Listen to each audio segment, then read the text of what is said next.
चाहते हैं कि जो मेरे पास आए उसके सारे के सारे कर्म शुद्ध हो जाएं। वो इतना शुद्ध होकर के मेरे पास आए। जगन्नाथपुरी की कथा है, माधवाचार्य जी थे, भगवान से सीधे बात करते थे। उनके पेट में व्रण था, मतलब घाव था। ये सत्य घटना है। जगन्नाथपुरी के भगवान से सीधे बात करते हैं, लेकिन व्रण है, घाव है। एक दिन भगवान साथ में रहते हैं, रेगिस्तान के पास चले गए, समुद्र के पास बैठे हैं। उस घाव को लेकर के भगवान भी साथ में हैं। क्रोध आ गया कि प्रभु आप कोई भगवान नहीं हो। अरे आप मेरे साथ रहते हो, क्या मेरा ये घाव ठीक नहीं कर सकते? भगवान ने कहा चलो मंदिर में चलो। मंदिर में घंटों बैठ करके वो जो मूर्ति थी वही माधवाचार्य जी से सीधे बात करती थी। उस मूर्ति से ही फिर भगवान निकल करके आए, कहा कि देखो माधव, मैं चाहूं तो 1 मिनट में ये जो घाव है ना ये ठीक कर सकता हूं, लेकिन मेरी सृष्टि में ऐसा नियम है कि जो कर्म कर दिया उसका फल मिलेगा, लेकिन हो सकता है कि वो ज़्यादा मिले, हो सकता है वो कम मिले। अब मैं चाहता हूं कि तुम्हारा सारा जो पीछे का पाप कर्म है वो खत्म हो जाए। अगर मैं अभी तुम्हें ठीक कर दूं तो फिर वो बच जाएगा। जो बच गया उसमें ब्याज लगेगा, और ब्याज लगते लगते कितना होता है इसका कोई भरोसा नहीं। एक छोटा सा पाप भी करते हो तो उसका ब्याज लगना शुरू हो जाता है। एक पुण्य करते हो तो उसका भी ब्याज लगना शुरू हो जाता है। किसी को आपने जल पिलाया, अब उस जल निस्वार्थ भाव से पिलाओ, लेकिन उसका फल आपको जरूर मिलेगा। पाप किया तो उसका फल भी मिलेगा, फल दोनों का मिलेगा। प्रेम से बोलिए राधे राधे। स्वामी रामकृष्ण, उनके बारे में आपने सुना भी होगा। उनके गले में कैंसर था, रामकृष्ण परमहंस के। तो किसी व्यक्ति ने आकर पूछा कि महाराज आपके गले में कैंसर है, आप तो माता से सीधे बात करते हो, क्या आपने अपनी माता को नहीं बताया? रामकृष्ण परमहंस ने कहा कि क्या मैं तुम्हें जानता हूँ? उसने कहा नहीं, आप मुझे नहीं जानते, लेकिन मैं जानता हूँ, मैं बहुत दूर से आ रहा हूँ। रामकृष्ण परमहंस ने कहा कि जब तू इतनी दूर रहता है, तुझे मेरे गले में कैंसर है इसका पता चल गया, तो क्या मेरी माँ को ये पता नहीं होगा कि मेरे गले में कैंसर है? उसको जो अच्छा लग रहा है वो कर रही है। लेकिन हम लोग फिर भी भगवान के पास जाकर के अपना दुख रोते हैं कि प्रभु ये है, ये कर देना, ये कर देना। लेकिन वास्तविकता तो ये है कि भगवान को सब पता है, लेकिन हम ही अज्ञानी बन करके भगवान के सामने जाकर के रोते हैं। भगवान के सामने कहते हैं कि मेरा क्यों? बताइए, हम भगवान को पागल समझते हैं या हम खुद पागल हैं? या हम भगवान को अज्ञानी समझते हैं कि हमें पता चलता है कि उसको तो कुछ पता ही नहीं है? पहले एक बात बोलेंगे कि इसको पूरा करना, फिर उसके बाद दूसरी, तीसरी, एक पूरी लिस्ट बना करके भगवान को दे देंगे। भगवान को भी याद नहीं रहता होगा कितनी क्या क्या पूरा करना है। याद करो, कहीं यहाँ से दूर मंदिर में गए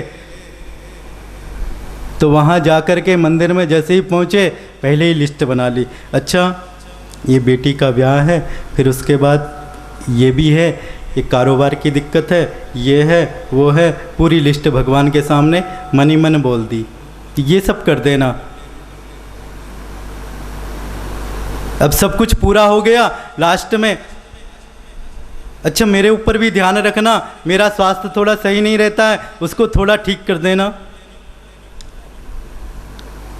फिर चलने लगे, अरे पोते का तो ध्यान रहा ही नहीं प्रभु, उसका भी ध्यान दे देना। भगवान सोचते हैं कि सबके बारे में पूछ लिया, मेरे बारे में तो पूछा नहीं। आपने जाकर के भगवान से पूछा कभी कि आप ठीक हो या नहीं? अपने रिश्तेदारों के पास जाकर के पूछते हो कि आप कैसे हो, स्वास्थ्य सही है, सब कुछ सही है, लेकिन मेरे ठाकुर के पास जाकर के पूछा कि तुम ठीक हो कि नहीं?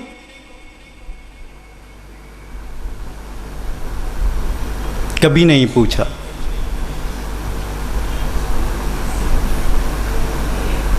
प्रेम से बोलिए राधे राधे। फिर नारद जी ने समझाया है प्राचीन बरही को कि अरे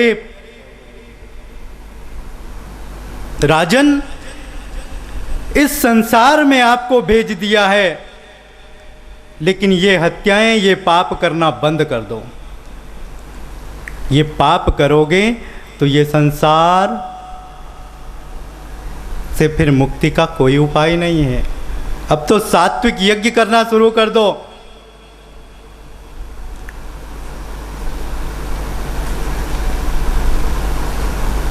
फिर नारद जी ने कहा कि देखो, जो ये पाप करते हो ना, भगवान हमको भेजता है संसार में। संसार में भेजने के बाद भगवान कहता है कि तुम जाओ, खूब मौज करो, खूब आनंद करो, मैं कुछ नहीं कहूँगा। बचपन में हम लोग आते हैं, माँ के गर्भ से जन्म लिया, उसके बाद हम बड़े प्रसन्न हैं। जब तक होश नहीं तो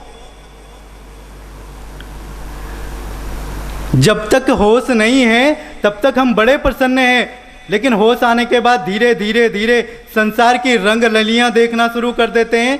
देखते हैं कि नहीं? लेकिन भगवान ने कहा मैं 4 चिट्ठियाँ भेजूंगा, याद रखना। आपको पता है कौन कौन सी चिट्ठियाँ भेजते हैं?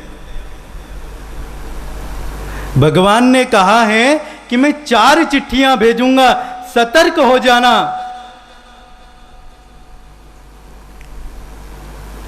अब संसार में आ गए, खूब खेल लिया, चलो पढ़ाई की, फिर उसके बाद विवाह हुआ, बच्चे भी हो गए। अब भगवान ने पहली चिट्ठी भेज दी। क्या भेजी? बाल सफेद हो गए। पहली चिट्ठी है, याद रखना। चिट्ठी आई भगवान की कि बाल सफेद हो गए। घंटी बजी। भगवान ने कहा देखो, बहुत मौज की तुमने संसार में, अब ये मेरी पहली चिट्ठी है, तुम्हारे बाल सफ़ेद होने शुरू हो गए हैं, तो अब जो है मेरे कार्यों में लग जाओ। क्योंकि अब जैसे ये बाल सफ़ेद हो रहे हैं, मन को भी सफ़ेद कर लो। लेकिन हमने मन को सफ़ेद नहीं किया, हमने बढ़िया सी डाई मंगाई और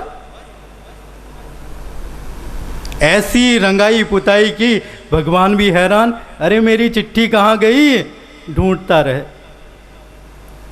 भगवान को भी पागल बना दिया। भगवान ने दूसरी चिट्ठी भेजी। क्या भेजा दूसरी चिट्ठी में? कि आंखें थोड़ी कमजोर हो गई। भगवान ने कहा देख, तूने बाहर का बहुत रंगरलियां देखी, बहुत सिनेमा देखे और नृत्य देखे, अब थोड़ा अपने अंदर झांकना शुरू करो, अपने अंदर भी देखो। लेकिन हमने बढ़िया वाला चश्मा बनाया। अब तो चश्मा नहीं, क्या आता है, लेंस, अंदर ही फिट कर दिया। भगवान को भी क्या पता कि लेंस लगा हुआ है कि नहीं, उसको ही पागल बना दिया। अब भगवान ने कहा कि चलो, पहली चिट्ठी भेजी, उसका भी पता नहीं चला, डाकिया पता नहीं ले गया नहीं ले गया। दूसरी चिट्ठी भेजी, उसका भी पता नहीं चला। अब तीसरी चिट्ठी भेजता हूँ, तीसरी चिट्ठी में दांत सारे उड़ा दिए। भगवान ने कहा अब देखता हूँ कैसे पार पाएगा।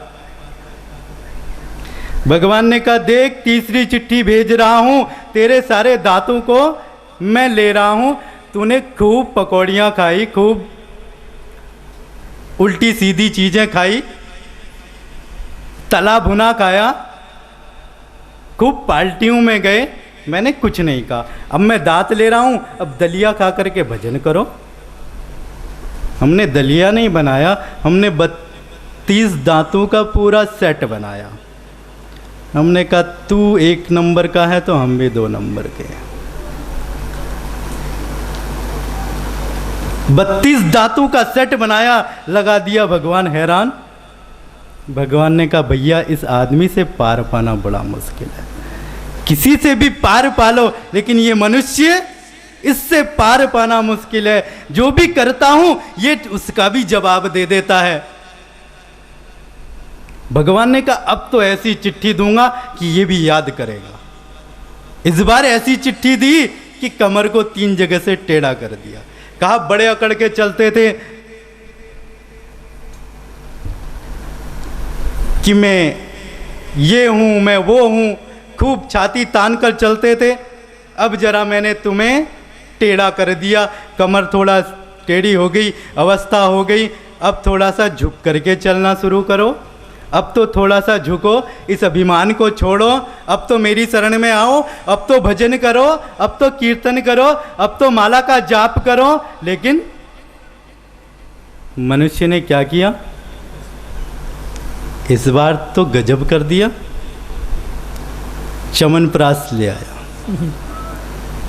कहा कि अभी तो मैं जवान हूं, तू मुझे बूढ़ा करने के लिए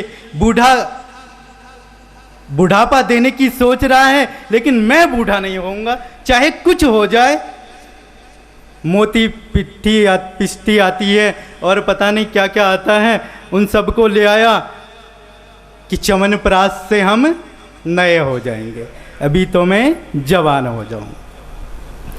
4 घंटियां बजा दी, लेकिन व्यक्ति सुधरा नहीं। न उसने भजन किया, न कीर्तन किया, न सत्संग में गया, कहीं नहीं गया। 5वीं फिर घंटी नहीं बजती।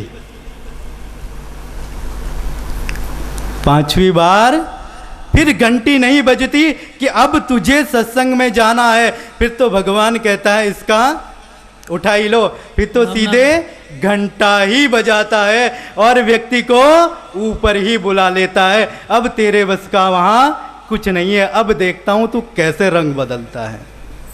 संसार में रहकर तूने इतने रंग बदले, लेकिन अब देखता हूं जब भगवान के पास पहुंचते हैं तो फिर वहां प्यारे रंग बदलने के लिए कुछ नहीं होगा।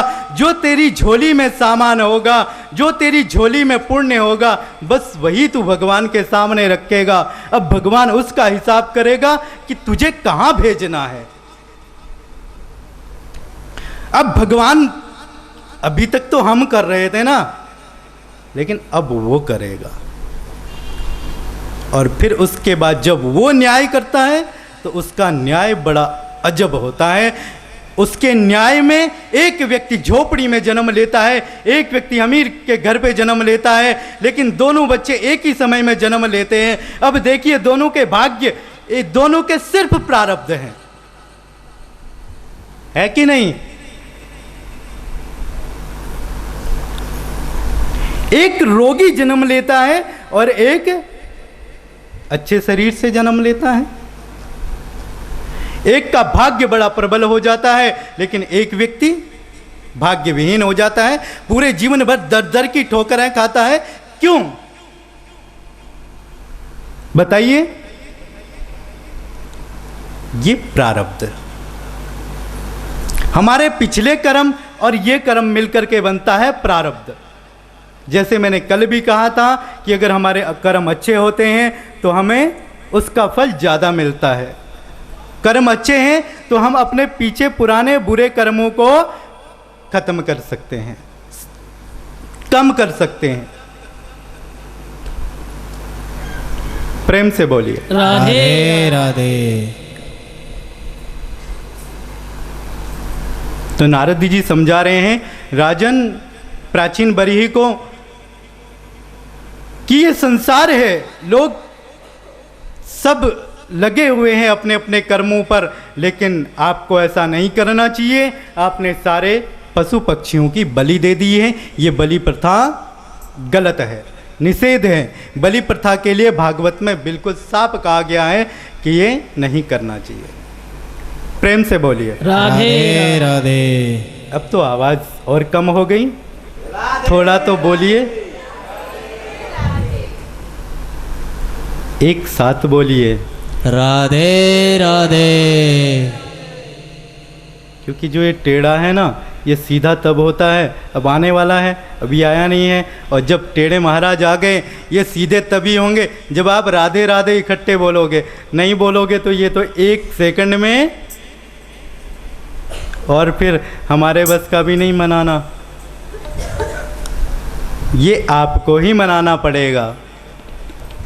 अब हम लोग चलते हैं पंचम स्कंद में, चतुर्थ स्कंद विश्राम, पंचम स्कंद में प्रियव्रत।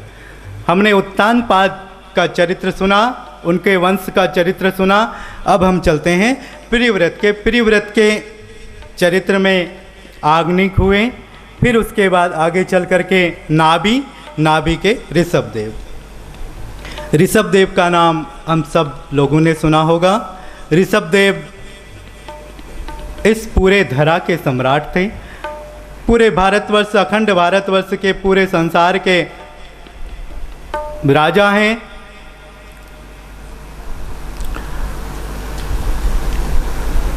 अब जो ऋषभदेव हैं, इन्हीं से आगे चल कर के, ऋषभदेव से आगे चलकर जैन धर्म हुआ है। जैन धर्म के बारे में कहते हैं कि ऋषभदेव ही के बाद से हमारे जो अवतार हैं, इसमें भी ऋषभदेव का नाम आता है। यही ऋषभदेव हैं। तो इन्हीं से आगे चलकर जैन धर्म हुआ। और इनके 100 पुत्र बताए हैं। उसमें से एक पुत्र हैं जिनका नाम है भरत। क्या नाम है? भरत। तो ऋषभदेव रोज शाम को अपने जितने पुत्र हैं सबको उपदेश करते हैं। राजा हैं, राजकाज संभालते हैं, सब कुछ करते हैं, लेकिन शाम होने पर सबको एक साथ बिठाकर सबको उपदेश करते हैं, एक साथ भोजन करते हैं। ये नियम है। एक बात बता दूं, घर का भी ऐसा नियम बना लो तो घर का सारा माहौल सुधर जाएगा। कि अपने घर में शाम को एक समय पे एक साथ बैठने का नियम बनाओ कि सब लोग घर में एक बार जरूर एक साथ बैठें और भोजन करें, दिन भर की वार्ताओं को करें, भगवान का नाम लें। लेकिन आजकल तो पता ही नहीं चलता। पिता पुत्र में भी कई कई हफ्ते हो जाते हैं मिले हुए, होते हैं कि नहीं? घर के परिवार में ही पता नहीं चलता कई लोगों को। इसीलिए शाम को एक बार सबको एक साथ, ऋषभदेव ने ये सिखाया कि सबको इकट्ठे बिठाओ। अब और जितने पुत्र थे वो सब के सब तो चले गए जंगल में तपस्या करने। ऋषभदेव भी एक दिन सब कुछ छोड़कर जंगल में तपस्या करने चले गए। जंगल में तपस्या करने गए तो जंगल में जाकर के भी लोगों ने नहीं छोड़ा। अब लोगों ने क्या किया, वहाँ भी आना शुरू कर दिया। संसार है, संसार तो कहीं भी नहीं छोड़ता। सन्यासी बन गए, लेकिन सन्यासी बनकर भी लोग आने लगे कि महाराज पहले राजा थे, अब सन्यासी हैं।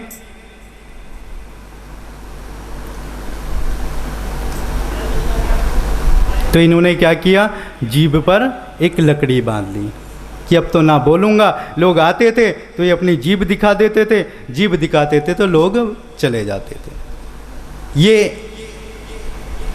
कभी न नहाते और ना ही मुँह धोते, एक जगह पर अजगर की तरह पड़े रहते थे।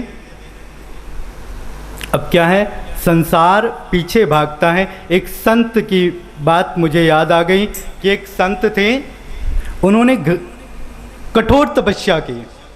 तपस्या करने के बाद उन्हें वरदान मिला कि तुम जिसको भी अपना एक बूंद खून दे दोगे वो ठीक हो जाएगा। संत को गर्व हो गया कि मैं जिसको एक बूंद खून दूंगा वो ठीक हो जाएगा। अब संसार के लोगों को पता चला तो लोग आने लगे कि हमको भी ठीक कर दो। अब 1 बूंद दिया, 2 बूंद दिया, कई दिन हो गए तो अब कितना देते? संत ने कहा देखो भैया अब मेरे पास खून नहीं है, इतना मैं कहाँ से दूंगा। लोगों ने बांध दिया पेड़ से, कैसे नहीं दोगे? बांध दिया तो इंजेक्शन लेकर के और खून निकाल निकाल करके ले गए।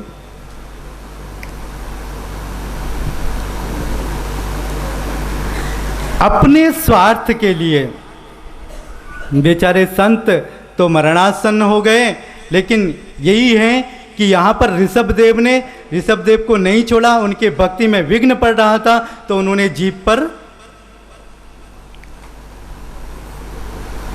लकड़ी बांध ली कि न तो बोलूंगा किसी से, न कुछ होगा, न ये संसार पीछे पड़ेगा। संसार में रहते हुए संसार की दिक्कत रहती है, या तो संसार का अच्छा करना चाहो तो किसी भी उद्देश्य से अच्छा करो। ऋषभदेव कहते हैं कि उसके बाद वो वहीं पर मलमूत्र त्याग देते थे, उसमें से खुशबू आने लगी। ये एक बहुत बड़ा आश्चर्य है कि बड़े बड़े संत हुए हैं, वो भी जब चलते हैं तो उनसे अपने आप ही खुशबू निकलनी शुरू हो जाती है। कई बड़े बड़े संत हरिद्वार में, हमने भी कई संतों के बारे में सुना, क्योंकि संतों में ही पूरा जीवन बीता है, तो ये लक्षण होते हैं। यही ऋषभदेव के साथ भी था, लेकिन इनके एक पुत्र हैं भरत को इन्होंने राजगद्दी पर बिठा दिया, लेकिन भरत का मन राजगद्दी पर लगता नहीं था। तो भरत ने क्या किया कि एक दिन अपने पुत्र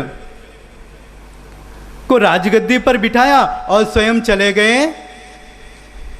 कहाँ पर चले गए? नेपाल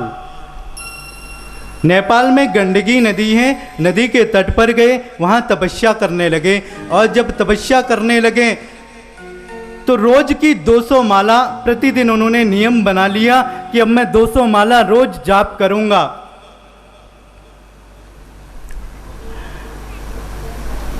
लेकिन एक दिन क्या हुआ कि ये जल में खड़े होकर मंत्र का जाप कर रहे थे। एक बात बता दूं, घर में जाप करने से ज़्यादा संत लोग जैसे होते हैं या कोई और भी, जल में खड़े होकर तपस्या करने से उसका फल कई गुना मिलता है और वो मंत्र सिद्ध हो जाता है। कोई भी मंत्र हो, अगर ग्रहण का समय है, ग्रहण के समय पे आपने जल पर खड़े होकर के, यहाँ तक जल हो या यहाँ तक हो, आपने उसका जाप किया है तो आपका मंत्र सिद्ध हो जाएगा। और जब सिद्ध हो गया तो वो मंत्र आपको कई गुना फल देगा। ये नियम है, ये शास्त्रों का नियम है। प्रेम से बोलिए राधे राधे। तो इसी तरह से भरत भी मंत्र का जाप कर रहे हैं। इतने में क्या देखते हैं कि एक हिरण उस नदी में कूदा, गंडकी नदी में, और जैसे ही हिरणी थी वो कूदी, उसके पीछे सिंह पड़ा हुआ था। डर के मारे उसने छलांग लगा दी। ये सब ऋषभदेव भरत जी देख रहे थे। वो हिरणी तो मृत्यु को प्राप्त हो गई, लेकिन उसने उसी समय प्रसव में एक छोटे से बालक को जन्म दिया है। उस बालक को लेकर के, वो जो हिरण का बच्चा था, उस बच्चे को लेकर के भरत बाहर आए। बाहर आकर के उसकी सेवा करने लगे। भीगा हुआ था, उसको सुखाया, घास फूस जलाई, फिर उसके बाद उसको हरी हरी घास दी। यहाँ तक तो ठीक है। अब सेवा करने के बाद क्या करते हैं कि वो रोज उसको लेकर के, अब उनका ध्यान मंत्र से हट करके किस में चला गया? हिरण के बच्चे में। अब रात दिन उसकी चिंता कि अरे हिरण का बच्चा कितना प्यारा है, कितना अच्छा है, इसने खाया होगा कि नहीं, इसने भोजन किया कि नहीं। हरी हरी घास लेकर के आते हैं। पहले 200 माला करते थे, अब 20 माला हो गई। कितनी हो गई? 20 माला। अब धीरे धीरे वो कम होती चली गई। अब तो वो हिरण के बच्चे में ऐसा मन लग गया कि उठते बैठते हिरण ही याद आता है। अंत में जैसी हमारी मति होती है, कहते हैं कि वैसी हमारी गति भी होती है। अब हिरण के बच्चे का एक दिन क्या हुआ कि वो हिरण का बच्चा बड़ा हुआ तो उसे और हिरण मिले, उनके साथ जंगल में चला गया। जंगल में चला गया तो इधर भरत जी को बड़ा दुख हुआ कि अरे मैंने कैसे पाला था, कितना अच्छा था, जब मैं जाप में बैठता था तो मेरे पास आ जाता था, मेरे मुंह को चाटने लगता था। ये कई बातें उनको ध्यान आती। वो हिरण के बच्चे में खोए रहे, लेकिन एक दिन उनकी मृत्यु हो गई। अंत में वो हिरण के बच्चे का ध्यान कर रहे थे, इसीलिए अगला जन्म हिरण का मिला। अंत में जो ध्यान करोगे, लेकिन ध्यान तभी तो आएगा जब पूरे जीवन भर राम नाम जपा हो। पूरे जीवन भर आपने राम राम जपा हो, तभी अंत में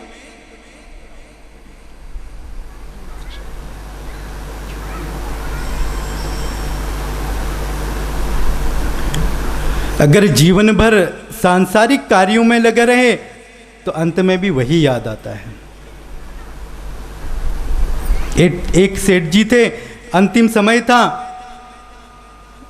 मृत्यु को प्राप्त होने ही वाले थे कि उनको सभी लोग बैठे हुए हैं, उनके आसपास खड़े हुए हैं, वो कुछ बोलना चाह रहे हैं, कहते हैं बा बा बा। तो उसके बाद अब किसी की समझ में नहीं आया ये क्या कह रहे हैं। बच्चों ने कहा, अरे कह रहे हैं शायद कहीं बहुत बड़ा खजाना है। तो बा बा बा। उन्होंने कहा अच्छा क्या हो सकता है, डॉक्टर से पूछा तो डॉक्टर ने कहा 1 इंजेक्शन लगेगा 1 लाख का, फिर ये बोल देंगे थोड़ी देर। अच्छा, उन्होंने कहा ठीक कोई बात नहीं, हो सकता है खजाना बहुत बड़ा हो तो इंजेक्शन लगा दो। इंजेक्शन लगा दिया, इंजेक्शन लगाया तो वो बोलते हैं, क्या बोलते हैं, बा बा बा, बकरी झाड़ू खा रही है, तुम लोग यहां क्या कर रहे हो, दुकान पर जाओ। अंत में ये सब याद आए। पूरे जीवन भर वही देखा कि दुकान पर अरे कोई है ही नहीं, झाड़ू बाहर रखी होगी, उसको बकरी खा जाएगी। दिमाग पे तो वही घूम रहा है, बिजनेस घूम रहा है, व्यापार घूम रहा है, रिश्तेदार घूम रहे हैं, लेकिन कैसे परिवर्तित होगा। हम सोचते हैं अंत में तो सब कुछ अपने आप हो ही जाएगा, राम राम आ ही जाएगा। ऐसे थोड़ी आता है राम राम। इसके लिए पूरे जीवन भर संघर्ष करना पड़ता है। आप एक नियम बांध लो कि मुझे उठते बैठते सोते जागते भगवान का नाम तो जरूर लेना है, लेकिन चाहे सारे कार्य करता रहूं। आप सारे कार्य करो, अपना बिजनेस करो, व्यापार करो, सब कुछ करो, लेकिन अंदर में भगवान का नाम लेते रहो, जिसको भी मानते हो। तो ऐसा संत, ऐसा फकीर आज मृग योनि में चला गया, मृग बन गया। आसक्ति हो गई तो कोई भी कहीं भी जा सकता है। जो 200 माला करता है उसका भी पतन हो सकता है।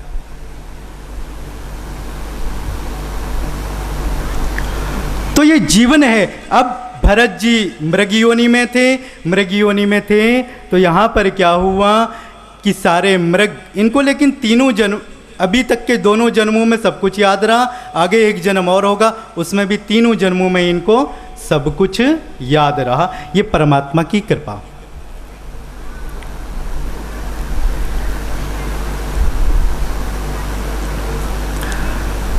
इस